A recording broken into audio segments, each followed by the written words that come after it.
Oh, awesome. Quiero contarles una pequeña historia. Volume. Una historia de tres jóvenes, tres niños que nacieron en la comunidad El Zonte, en una de las épocas más difíciles. Pero a pesar de esas dificultades, siempre tuvieron un corazón diseñado a servir y ayudar a más jóvenes, a más niños para obtener un mejor futuro. En ese momento nace el proyecto Llenando el Tanque de Amor de Cada Niño. Este parte con... Yeah. Quiero contarles una pequeña historia. Una historia de tres jóvenes, tres niños que nacieron en la comunidad El Zonte, en una de las épocas más difíciles. Pero a pesar de esas dificultades, siempre tuvieron un corazón diseñado a servir y ayudar a más jóvenes, a más niños para obtener un mejor futuro. En ese momento nace el proyecto Llenando el Tanque de Amor de Cada Niño. Este parte con invertir tiempo en cada uno de los jóvenes, de los niños de la comunidad. 15 años han pasado y el proyecto sigue igual. Ahora denominamos nuestro proyecto Casa de Esperanza o Hope House. La mejor forma de empoderar a los jóvenes es brindándoles herramientas y conocimientos para poder luchar por sus sueños aquí y que así eviten la migración a otros países. En Hope House nos guían 4 pilares que son: espiritualidad. Toda actividad inicia con una oración y finaliza con una oración, y enseñamos a los niños y niñas la palabra de Dios. Educación y tecnología. De forma periódica impartimos cursos de inglés, computación y otros talleres que brindan a los jóvenes nuevas oportunidades para tener un mejor futuro. Apoyo comunitario. Somos un equipo y buscamos que todas y todos seamos un solo movimiento para empoderar a toda la comunidad a través de cursos especializados y ayuda a quien más lo necesita. Recreación. Un niño o una niña que se divierte es más receptivo a la enseñanza y todas las actividades extracurriculares que realizamos les ayudan a que sean más integrales y que encuentren sus pasiones a través de las clases de surf, fútbol y otras actividades lúdicas. Y todo esto lo hacemos para cumplir nuestra misión, empoderar a la comunidad del Zonte a través de la formación de líderes y lideresas, mediante el uso de la educación y la tecnología, la recreación, la espiritualidad y el apoyo comunitario. Y este sueño que comenzó tan pequeño en nuestra comunidad, ahora se conoce alrededor del mundo. Bienvenidos a Hope House. All right, everybody, let's give it up for Hope House. You guys, wow.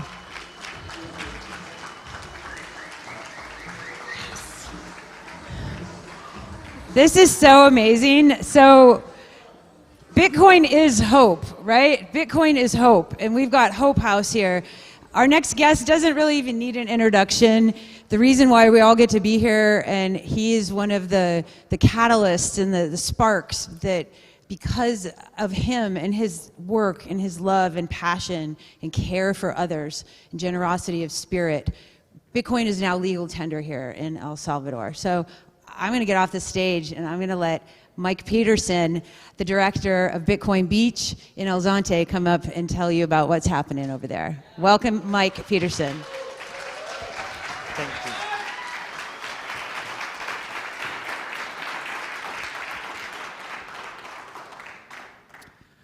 There's nothing better for me than to see this conference in this hotel full of people from around the world who have traveled here to, not just for Bitcoin, but to see the difference that Bitcoin is making in the lives of people on a day-to-day basis. People who have been locked out of the banking system, people who really have not been playing on a level playing field for their lives because of the way the traditional banks are set up to exclude so many people. And so that was what our project was about from the beginning. And so as we got into this crazy idea of introducing a circular Bitcoin economy into a project that we were already doing there in El Zonte with the great leaders like Roman and Irvin and Jorge and their love for the community, we saw that there was a way to bring real fair money into that to make it much more impactful. And so I had an opportunity to present this idea to an early Bitcoin adopter, and to my surprise, they came back to me and said, okay, we want to support this, we want to see this happen. And so that was the original Bitcoin white paper, was this idea of creating this circular economy, getting stores on board. We presented this kind of 3-year path of how we could bring people to start injecting Bitcoin into the small community of El Zonte and Agua Fria, Punta Mongo, which is on the other side of the country. And we presented this vision that within 3 years there would be tourists coming specifically because of this, there would be businesses relocating, there'd be jobs being brought into El Salvador, and it would transform the whole image of the country. And for us, it was shocking that this has happened. This is real. That's the reason that you guys are here.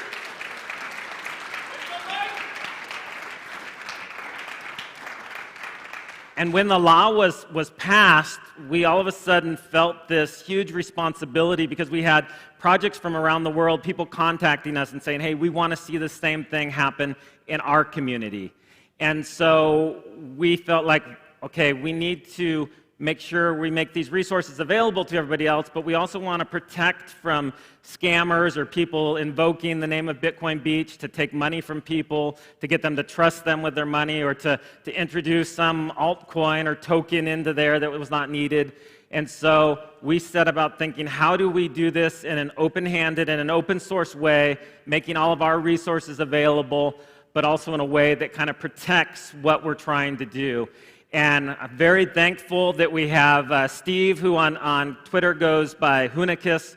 So please follow him. He came to us and said, hey, I will take on this project. I will take all you unorganized people that are running all around and get you to sit down and go through how you've done this and what advice, what you've learned along the way, and what you'd pass along to the other people.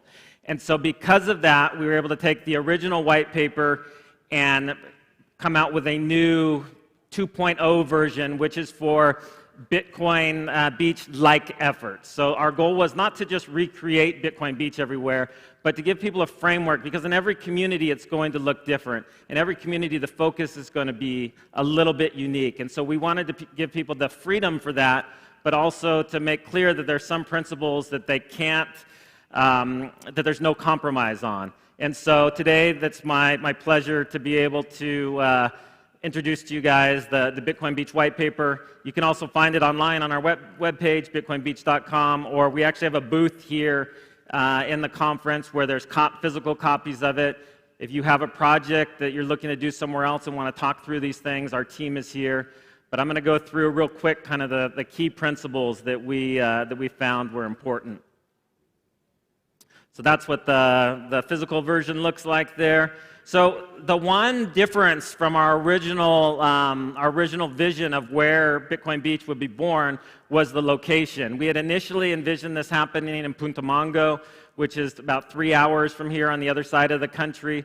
But with COVID and the travel restrictions and us realizing how much time we were going to need to spend to the people, we felt like it was better to do it in El Zonte where we lived and we had a stronger base of community. And so the great thing is that Punta Mongo wasn't left out. In fact, they are the community now that we're focused on, and we're just announcing actually right here that we have the Hope House 2.0, which we're calling the Citadel of Hope in Punta Mongo, and Bitfinex is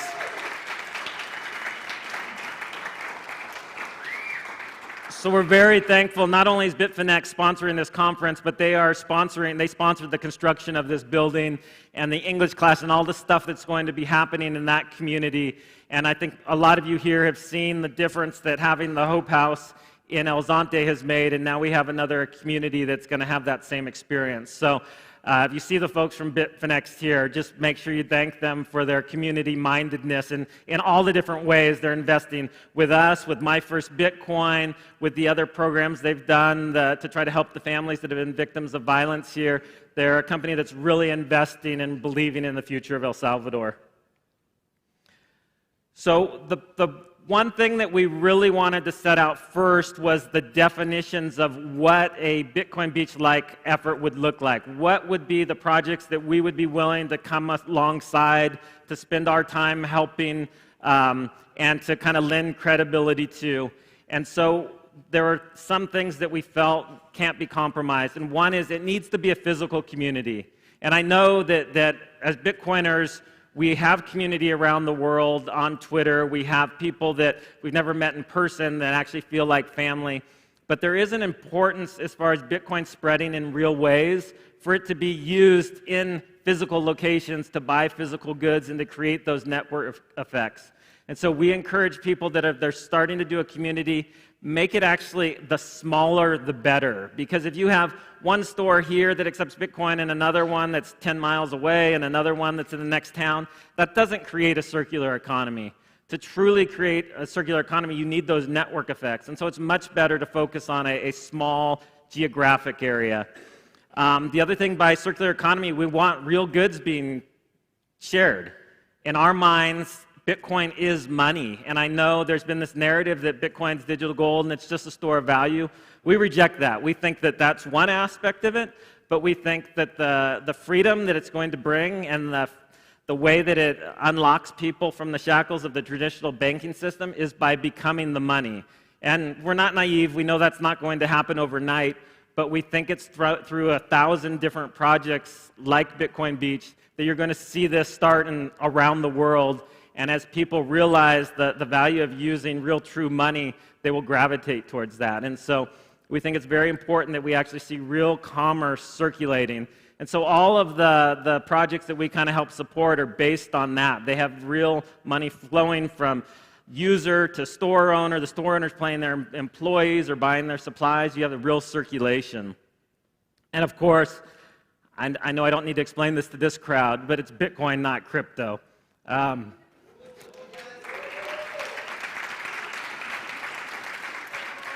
We've obviously seen in these past weeks the dangers of when people get off base and lose sight of what really makes Bitcoin different and try to create money out of thin air. And so we tell people, and we have to battle this all the time. They want, hey, use this token. It's better, it's faster, it's cheaper. And of course, we always say, no, we know how that ends. And so any project that we're going to be a part of has to be Bitcoin only. We kind of lay out within the white paper a list of things that are critical. And the first is the motivations of what you're trying to do in the community. If you are trying to establish something like Bitcoin Beach and your only motivation is to increase the use of Bitcoin, it's most likely going to fail. We've seen that Bitcoin has an impact as a tool, not as the end goal. And so you really have to have a greater vision of increasing the education in the community, increasing the economic development, increasing the opportunities for those who've been traditionally left out. And so that's how we saw Bitcoin really have an impact in El Zonte, as it started bringing these people that have been historically disadvantaged or locked out of these systems and encouraging them to get further education. We started investing in the young people. We were able to take a team down to Argentina last week, and many of them had never been out of the country before, but they're able to see and be part of this greater world and make these connections. And that is how something grows, not by you just coming in and trying to convince people to use Bitcoin. So we encourage people to think about their motivations. And we've also seen that the most successful programs, I'll use Bitcoin Akasi in South Africa as an example. We have Bitcoin Akasi people here. Whew! They went with an existing program they had, trying to pour into the young people in the communities there in the townships, and they did it through surfing, which was similar to what we've done in El Salvador, but also through educational initiatives, and that is why we think they have gotten momentum so quickly there. The next thing that is crucial is having a good team. I was very fortunate, and I definitely know it's nothing that I did. We just had an amazing team. Jorge and Roman and Irvin and the rest of the group, I mean, honestly, they're the ones that do all the work. They're the ones that deserve all the credit for that. And so for people who are trying to do a project, you need to assemble a team of like-minded people. And it's more important is how much they love their community and how willing they are to serve than any educational, accomplishments that they've had, or even sometimes even how much they know about Bitcoin at the beginning, because that can be learned, but what is in their heart, that's something that is hard to teach. And so make sure you have a team of people surrounding you. it's very important to make sure there's real traction in the community. And so that's why we've been, from the get-go, willing to hold the hands of the different stores and first onboard them, work with them through the volatility.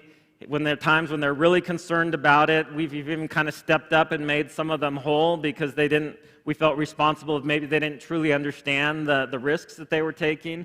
And it's important to do those things along the way so that the people really know that you care about them and have like a long-term vision in what you're trying to do. The technology stack, this is something that I think I underestimated how important it is. It has to work easily and seamlessly. And I'm so very thankful that at the time we started the project, that was right when all these great Lightning initiatives started really coming into play and being very usable. And so that really made the difference. If we wouldn't have had the Lightning Network to build on, our project probably would not exist right now. And I have to especially give a shout out to Galway. They came in and they realized my technical limitations and that I needed a team like them. And they built a wallet with these specific things in it that really made it easy for anybody to use. People who haven't even used any other type of apps before could understand very quickly how to send and receive value. And so it's very important that you have, a great phone wallet, but then also share with people how they can migrate to cold storage, be able to explain to them about hardware wallets. It's important to have all of those things so you can bring them on, not overwhelm them at first, but bring them on, in a way that's easy, but then bring them up as they start to hold more funds, make sure they're doing that securely. And one thing that's super important is it needs to be open. It needs to be Bitcoin. And this is something that I'm going to start speaking out on a little bit more because I'm starting to lose my patience with it, is there have been some players in the market who are really not Bitcoin focused and are not working on interoperability. And quite frankly, some of the things in the wallets they use are keeping people out of the Bitcoin system. And I've given time for them to work out the bugs, but I think it's time as Bitcoiners we start speaking up to this, because if we don't have a truly interoperable system, it's going to fail. And so we need to make sure that all the partners are doing their part and not being selfish and trying to have a locked-in system.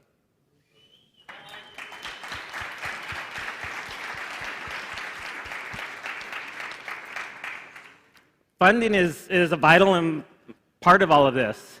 So there's a number of projects here that are trying to do similar things to what we've done at Bitcoin Beach.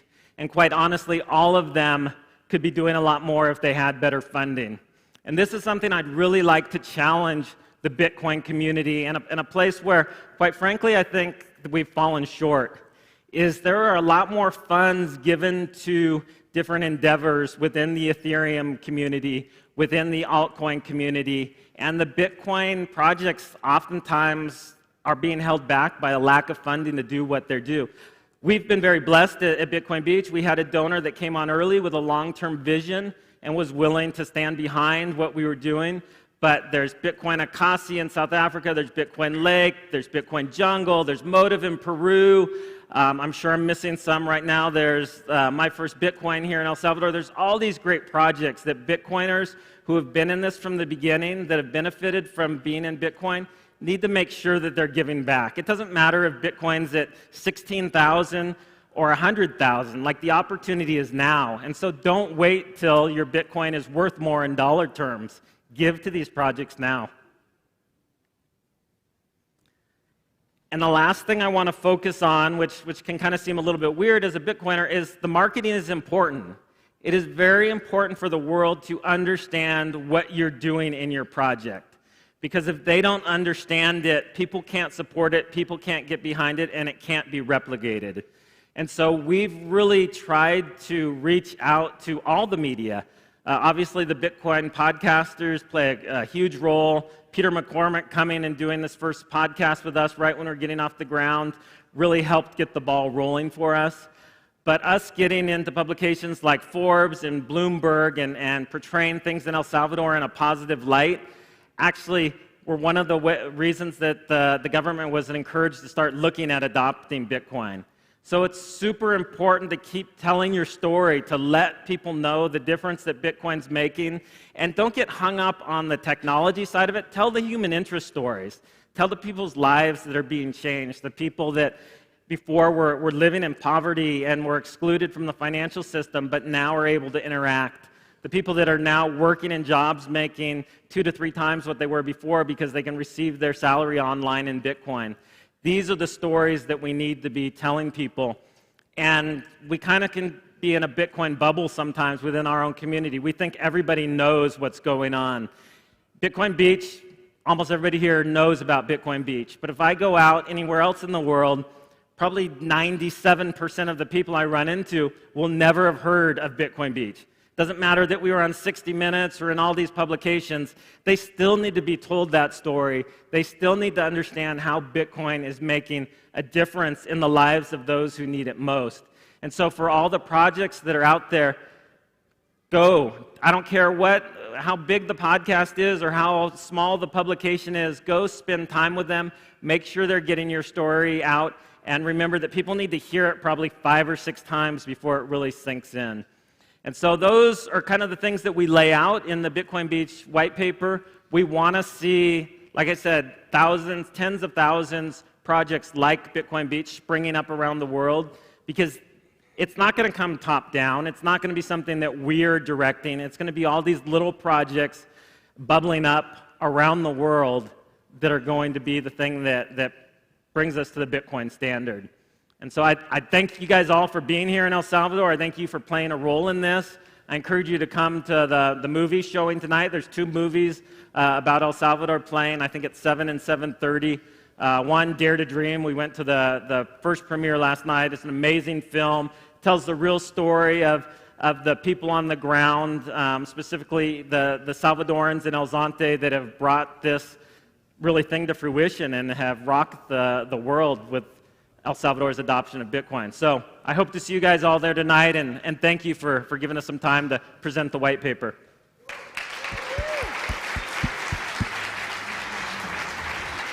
Rock on. Thank you. Thank you. Thanks. Oh my gosh. How inspiring. So